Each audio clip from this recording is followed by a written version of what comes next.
What's up, everybody? Welcome back to another episode of 4 Dummies, and tonight I am joined with the other 3 dummies. I have Mrs. Skullface. Hello. Mr. Just One. Yo, what's happening? And Mr. Robert Detoff. This box just interprets signals from the computer and turns them into sound. Shall we play a game? Before we get started, just a quick reminder, if you want the uncut version of this, it is available on Patreon. It runs at about an hour long and is a lot more rambunctious, let's say. With that being said, though, tonight's topic is the effects, basically, of media on collecting. And this topic stems from just asking me where my collection would be without a lot of like the cinematic efforts of pop culture icons over the past 10 years. And when I look around my collection, like I have to take note like of just how much of my current collection is influenced by the media that has been released in the last 10 years, whether or not it's Marvel Cinematic Universe, DCEU, Star Wars, even IDW, etc. It does raise the question of how important is a sort of constant and consistent strain of media in order to kind of keep you invested at some degree. That is the question. I mean, I do want to know, like, I think, where do you think, had we not had the Marvel Cinematic Universe, how expansive would your collection be? Like, what route do you think you would have gone? So I don't know. It's interesting because, like, I think for me personally, one of the things that sort of cemented in my approach was realizing exactly what I was going to have, you know, and when it's not necessarily the cinematic universe, but I think it was largely my investment into Hot Toys. And when I got that, then it kind of dictated where the furniture was going to go and what the furniture was going to house. And then it came a matter of like filling it with things that I love. And then there was a space for Marvel. You know what I mean? But you think you still would have went all in on the like Marvel Legends the way that you're doing if the cinematic universe never came around? Because I feel like it kind of made Marvel great again, you know? I wish somebody would make Marvel great again now. So I think, right, but you know what I mean?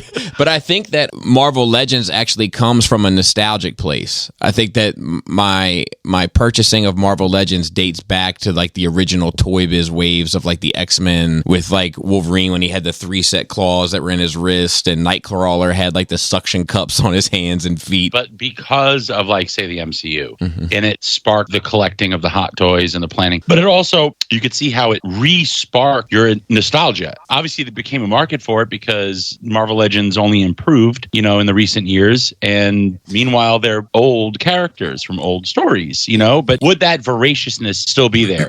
So I think we're talking about two different things. Like, I think one is about, you know, my interest in my collecting. And I don't think that the Marvel Cinematic Universe specifically had a huge impact on my collecting. I do think that like the DC stuff did and the Star Wars stuff did, but I don't think that the Marvel stuff did on me. But I think that you're 100% right in that once the Marvel Cinematic Universe took off the way it did, the Marvel division of Hasbro probably started really, you know, trying to dial it in to capitalize off of it. But at the same breath, you know, on the business side of things, which is at least just as, you know, probably interesting, I'm sure that the license became more expensive for them to hold, you know, whenever they went to the renegotiation table because, you know, now the property was that much more viable where it probably wasn't before. Oh, let me ask a question to Laura real fast. Does any media help you appreciate the collection, or could you care less about whatever media is out there and you just appreciating what's down there for what's down there? Yeah, because I think you guys are dialing in on Marvel really heavy, but Marvel's a really small. Right. I was just Yeah, like the Dark Knight series, I guess. I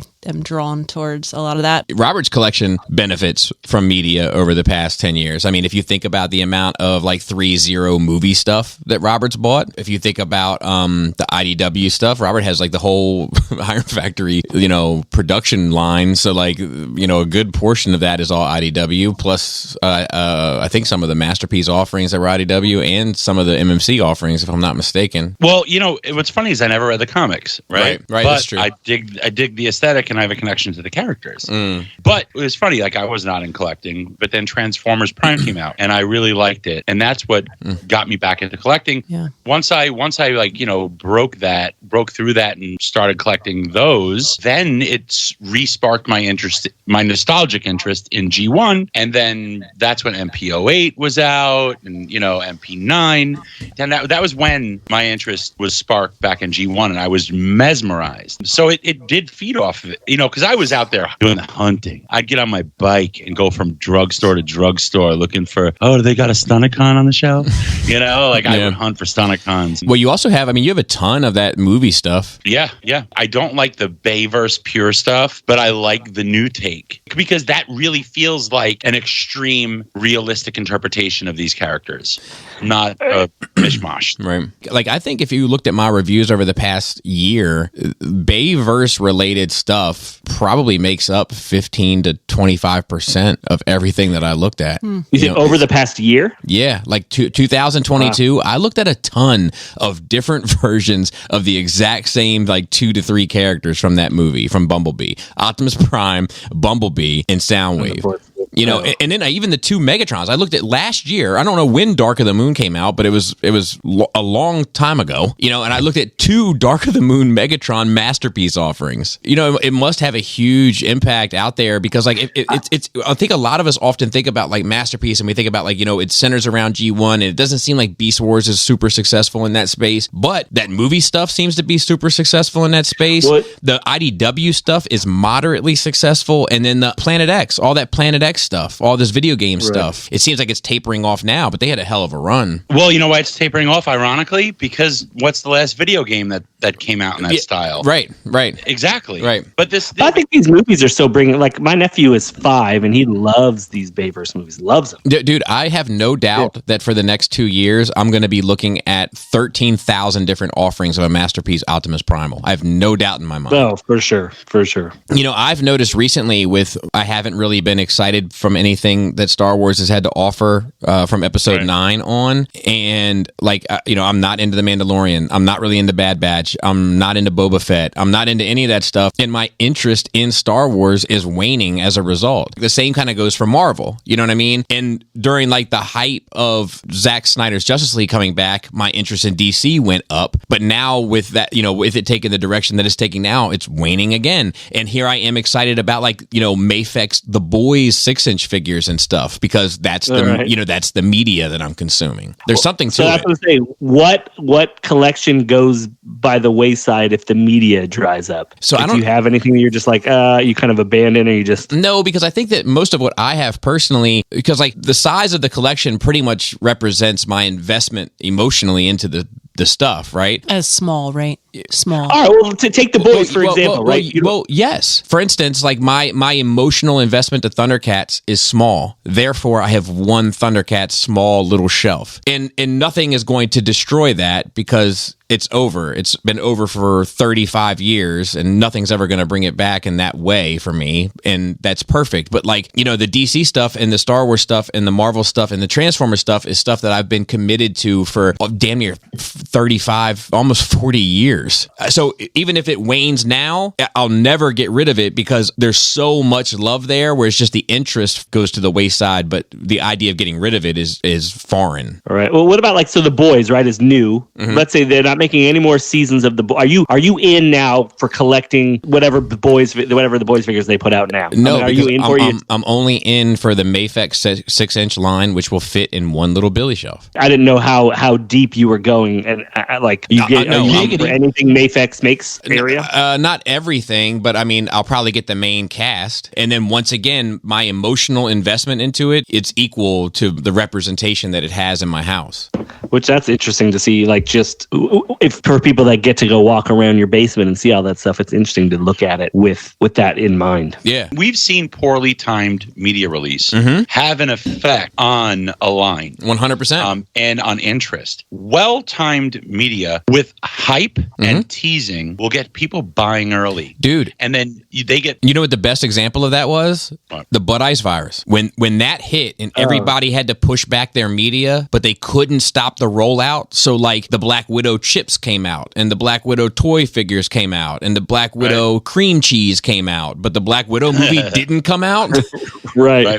Then when the movie came out, it all missed. Everything missed because it wasn't in sync, because they were trying to push back and outweight the virus, but they couldn't. And like a well-timed media release will trick collectors into buying things they think are going to be in whatever media it is. It's a video game or a series. Like Transformers Prime. I bought stuff I thought was going to be in like season 3 of Transformers Prime. Never made it to the show. Right. I bought Rumble thinking Rumble was going to be in it. He wasn't. But, I didn't want to pass it up. And there was all the Bayverse stuff. They churned out so many things that never made it on screen, but people were gobbling it up because they're chasing that dragon of this movie that they love that just came out or is about to come out. And people are jumping on it ahead of time because they don't know what's going to be collectible.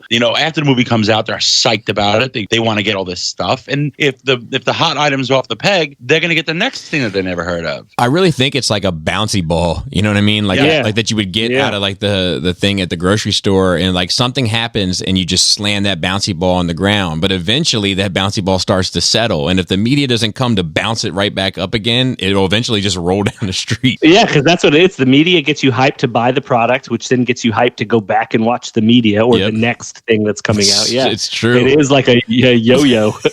I was going to say, do you think that conventions count as media to some extent? So I don't think they count as media, but I do think they definitely help bounce that bouncy ball just because of the excitement of it all. It's like, because it's the chance to buy the thing. But I think I would argue that you may not go to the convention if the media hadn't come out. Like the media makes you go to the convention, and the convention only keeps building your hype. And people go to like certain third-party conventions to see a third-party panel. That I would say counts as media, like the panel slides and stuff like that. Yeah, like even at like take Transformers out of it and move it to San Diego Comic-Con, and like when Marvel Legends has a panel and Black Series has a panel, Mezco has a panel, whatever, and they like that. I think does count as media, in a way. I think that like there's a perfect example out there right now, and it's this Shazam movie. The Shazam movie has like a handful of McFarlane figures that are associated with it. There's not a single Hot Toys associated with it. It's like DC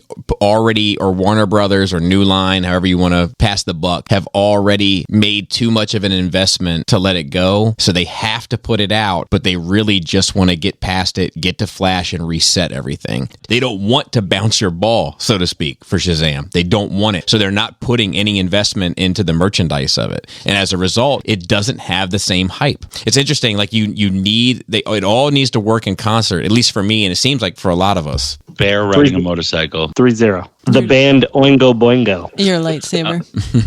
My lightsaber. Yeah. You know what I want? I want a silly goose on the loose. Oh, yeah. Silly goose on the a good loose. one. Watch your back.